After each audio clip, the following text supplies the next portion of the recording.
The fluorescent lights of the courtroom hummed, a dull counterpoint to the frantic thumping of my heart. My hands, clasped tightly in my lap, were slick with sweat. "Miss Parker," the judge's voice, amplified by the microphone, cut through the tense silence. "Please proceed." I swallowed, my throat dry. This was it. $25,000. The price of a wedding and a family's secrets. That's what this was all about. $25,000, my entire life savings. Painstakingly scraped together from double shifts and scrimp meals. Money I'd willingly, even joyfully, offered to my brother, Kyle, for his dream wedding venue. She gave up her life savings for her brother's wedding. But there was a catch. "Your Honor," I began, my voice trembling slightly. "My brother, Kyle Parker, and I were inseparable. 2 peas in a pod," everyone said. I glanced at Kyle, seated across the aisle with his fiancée, Laura. He avoided my gaze. Laura, however, stared straight at me, her lips curled into a thin, almost imperceptible smile. That smile I'd send a shiver down my spine. It was the same smile she'd given me when she'd cooed, "Oh, Kimberly, you're a lifesaver. Kyle and I could never afford this place without you." The words had dripped with honeyed sweetness then. Now, they tasted like ash in my mouth. "We shared everything," I continued, forcing myself to look away from Laura. "Secrets, dreams, even that awful lime green sweater our grandmother knitted us for Christmas one year." A faint chuckle rippled through the courtroom. I allowed myself a small, sad smile. When Kyle met Laura, I was thrilled. I thought she was the perfect woman for him. I paused, the light catching in my throat. Even then, I'd sensed something off about Laura, a subtle manipulative undercurrent beneath her bubbly exterior. But I dismissed it, wanting so desperately for my brother to be happy. He told me about this incredible venue he'd found, a historic mansion overlooking the ocean. I closed my eyes, picturing the brochure Kyle had shown me, the photographs of the sprawling gardens and elegant ballroom. It was breathtaking. The problem was, it was well beyond his budget. My voice cracked. He was devastated. "And that's when you offered to pay?" The judge prompted gently. "Yes, Your Honor, $25,000. Everything I had." All words hung heavy in the air. "Did your brother agree to repay you?" He said he would, eventually." Another lie. Kyle hadn't even mentioned repayment. It was Laura who brought it up, her eyes glittering with a strange intensity. "Of course, darling Kimberly," she'd purred. "We'll pay you back every penny, as soon as we can." She hadn't looked at Kyle when she said it. And he hadn't said a word. "And did they?" the judge asked. "No, Your Honor." My voice was barely a whisper. "Not a single cent." In fact, I hesitated, the full weight of the betrayal crashing down on me. In fact, after the wedding, they cut me out of their lives, blocked my calls, ignored my texts, like I never existed. A murmur ran through the courtroom. I saw Kyle shift uncomfortably in his seat. Laura, however, remained impassive, her gaze fixed on me. She was enjoying this. She was reveling in my humiliation. "This lawsuit, Your Honor," I said, my voice gaining strength, "isn't just about the money. It's about family betrayal. This sister's story will break your heart. It's about the devastating discovery that the people I loved most in the world, the people I thought I knew, are capable of such callous disregard." I took a deep breath, steeling myself for what came next. I'm here today not only to reclaim what is rightfully mine, but also to expose the truth about my brother and his wife, to show the world who they really are. The judge nodded, his expression inscrutable. "Mr. Parker, Mrs. Parker," he said, turning to the couple across the aisle. "Do you have anything to say in response to Miss Parker's allegations?" Kyle opened his mouth to speak, but Laura placed a hand on his arm, silencing him. She leaned forward, her eyes gleaming. "Your Honor," she said, her voice smooth as silk. "We have a very different story to tell." The scent of pine needles and damp earth filled the air. I remember it so clearly. The crisp autumn afternoon Kyle and I spent at the pumpkin patch. I was 22, fresh out of college, and already climbing the corporate ladder. My first real job, a marketing assistant position, felt like a rocket launch into adulthood. "Kimmy, look at this one." Kyle, 18, and the drift between high school graduation and well, nothing much, held up a pumpkin the size of a beach ball. He grinned, his usual carefree self. "Perfect for carving, right?" "It's huge." I laughed, checking the price tag. Even a small pumpkin was a stretch on my budget that month. I had rent, student loans, and was trying to save for a decent car. My hand-me-down Honda Civic coughing its last breaths. "Maybe a smaller one, Kyle. We could get to and have a carving contest." He shrugged, already eyeing a giant, warty gourd. "Nah, this one's the winner. Mom will love it." He glanced at me, then added, almost as an afterthought, "You can pay, right?" The question hung in the air, sharp and unexpected, like a slap. "Kyle," I started, trying to keep my voice even.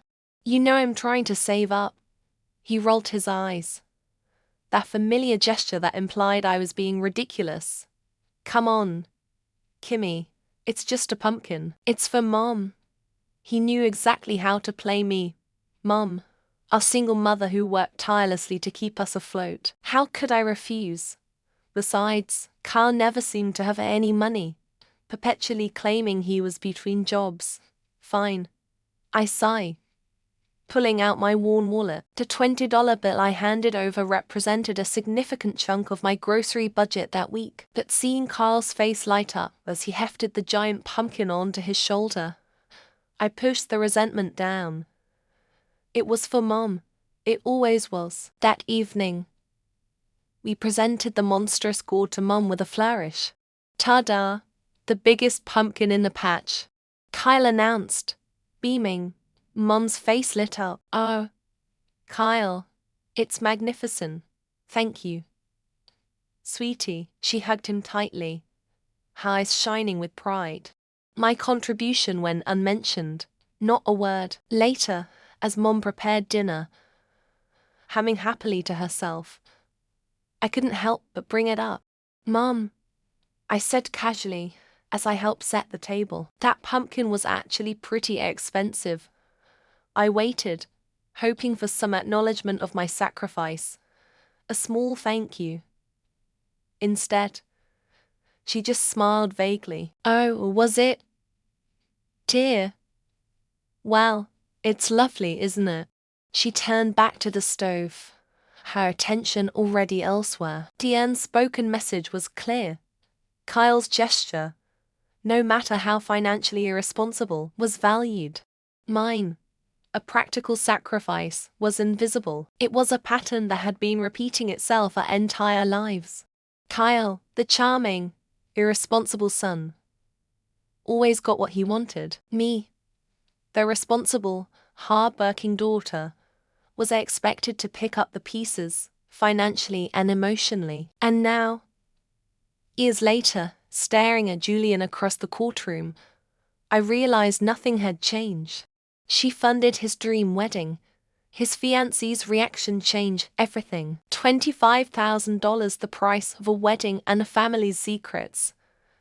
This wasn't just about a wedding.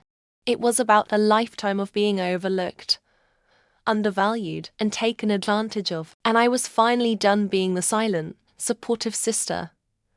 It was time for my voice to be heard. I remember the first time I really felt the shift. It was subtle, like a change in the air pressure before a storm. Before that, I genuinely liked Laura. She was bubbly, energetic, and seemed genuinely interested in getting to know me. "Your brother talks about you all the time," she'd gushed during one of our early meetings. her hand resting affectionately on Kyle's arm. He'd beamed, and I'd felt a pang of that familiar sisterly pride. This particular incident, however, took place a few months into their engagement. We were having dinner at my parents' house, celebrating Kyle's upcoming birthday. "So, Kim," Laura began, her eyes sparkling, "Kyle tells me you're a whiz with crafts." I smiled, pleased. I've been pouring my creative energy into making personalized gifts for their wedding, hoping to contribute something special since I couldn't afford a lavish present. "He's right," I said. "I've been working on a few things for the wedding." "Oh, that's lovely," Laura exclaimed, a little too brightly. "You know," she continued, leaning closer conspiratorially, "we're having a bit of a dilemma with the wedding favors." I braced myself, thinking she might ask for my help. "We ordered these beautiful miniature succulents, but the little terracotta pots they came in, well, they're just so plain." She made a face. "I could paint them," I offered eagerly. "I envisioned delicate floral designs, maybe even incorporating their initials. It would be a labor of love, a true gift from the heart." Laura's smile widened, but there was a glint in her eye I couldn't quite decipher. "That's so sweet of you to offer, Kim," she said, her voice dripping with a saccharine sweetness that suddenly felt cloying. "But we wouldn't want to burden you."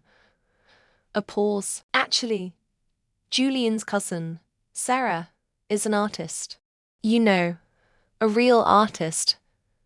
She's agreed to paint them.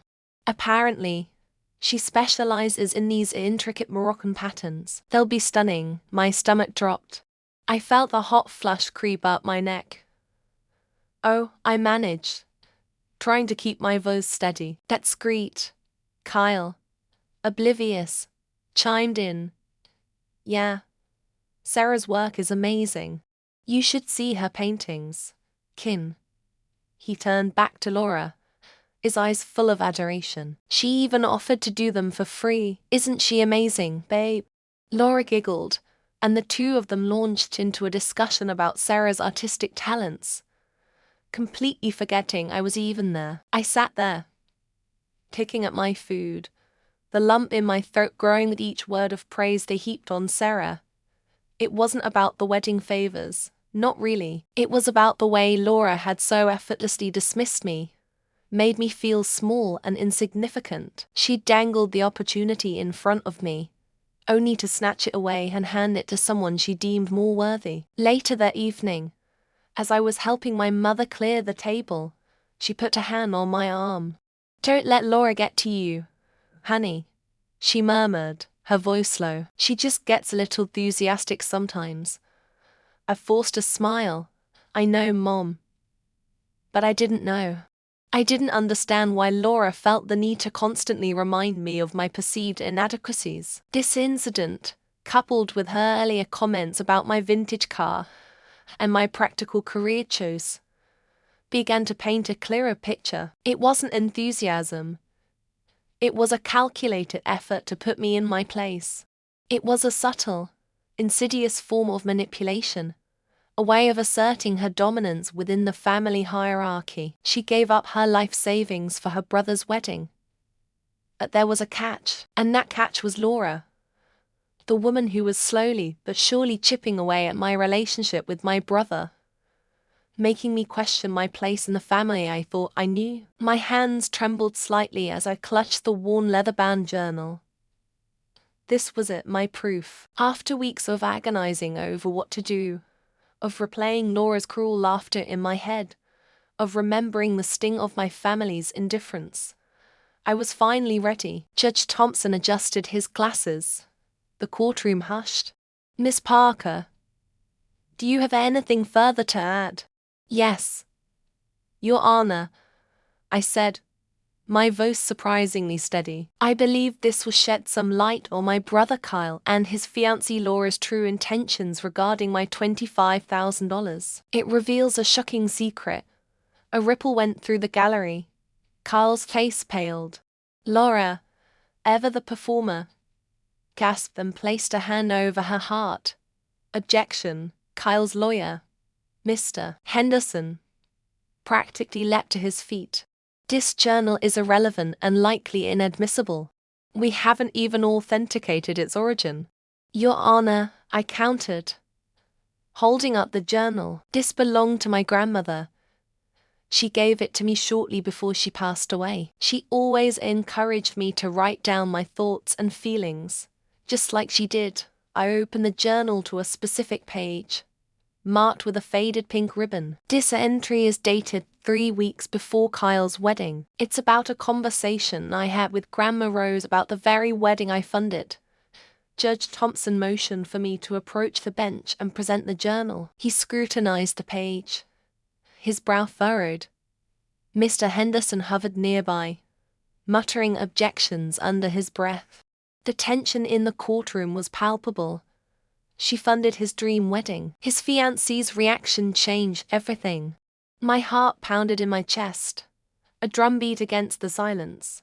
After what felt like an eternity, Judge Thompson looked up. While the admissibility of the entire journal remains to be seen, this particular entry seems pertinent to the matter at hand. Ms. Parker, you may read the relevant portion aloud. I returned to the stand, my legs feeling strangely weak. I cleared my throat and began to read Grandma Rose's elegant script.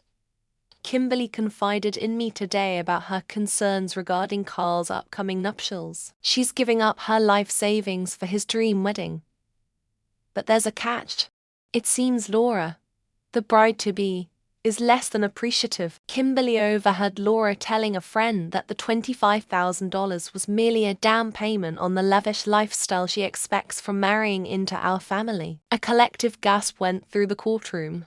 Carl's eyes darted to Laura, who sat frozen, her carefully constructed facade crumbling. This was it. The moment of truth. Grandma Rose goes on to write, I continued, my voice gaining strength, that Laura believes once she's married to Kyle, she have access to the family trust, which she grossly overestimates. She sees Kimberly's contribution not as a generous gift, but as an obligation. She even suggested that Kimberly should offer to pay for the honeymoon as well. I looked directly at Laura, who finally regained her composure enough to glare back, and, I added, my voice ringing with newfound confidence, Grandma Rose documented a subsequent conversation with Kyle where she cautioned him about Laura's manipulative behavior. He dismissed her concerns, saying Laura was simply excited about the wedding and that Grandma was misinterpreting things. Mr. Henderson spluttered, Your Honor, this is hearsay. We need to verify the authenticity of this entry. This entire charade is he was cut short by the bailiff announcing, All rise. Judge Thompson entered the courtroom, a serious expression on his face. The jury filed in, taking their seats. The buzzing anticipation in the room was almost electric. We will now hear testimony from Mrs. Eleanor Davis, Judge Thompson announced.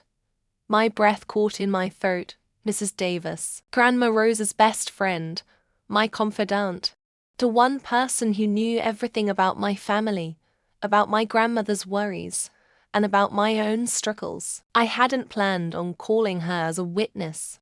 She had been ill recently, and I didn't want to put her through the stress of a court appearance, but here she was. As Mrs. Davis was sworn in, I glanced at Kyle and Laura.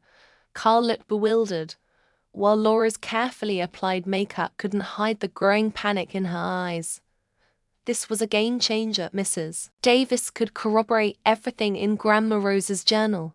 She could confirm the conversations, the manipulation, a shocking secret that Laura thought was safely buried. Mrs. Davis, my lawyer, Ms. Carter, began, her voice calm and reassuring. Did you know Rose Parker? Yes, Mrs. Davis replied, her voice frail, but clear. Rose was my dearest friend for over 50 years. My heart swelled with a mixture of hope and trepidation. This was it. The turning point. The truth was about to come out. This wouldn't bring back the money I'd lost, or erase the hurt I'd felt, but it would expose Laura and Carl for who they truly were. And maybe, just maybe, it would finally give me the peace of mind I craved. This wedding, a shocking secret, and a sister's devastating discovery, the world would know. The gavel slammed down. The sound echoed in the courtroom, sharp and final, mirroring the shattering of my family.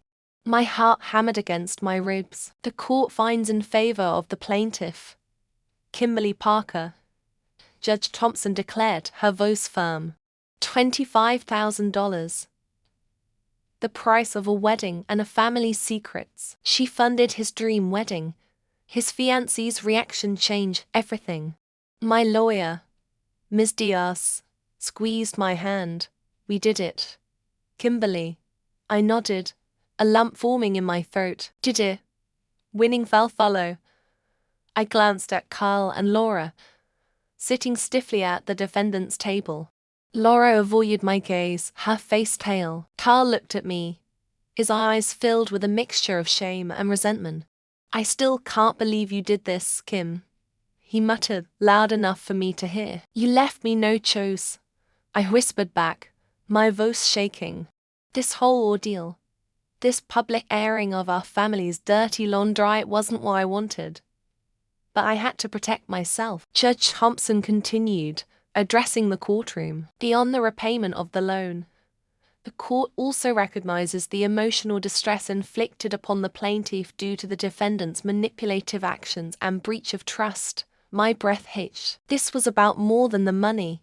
This was about the years of being overlooked, undervalued, always playing second fiddle to Kyle. This was about Laura's insidious campaign to push me out of their lives, culminating in her blatant attempt to steal my life savings. Therefore, the judge continued, her voice ringing with authority. The court orders the defendants to pay an additional sum of $10,000 for emotional damages. Laura gasped, her hand flying to her mouth. Carl just stared blankly ahead. But that wasn't the end of it.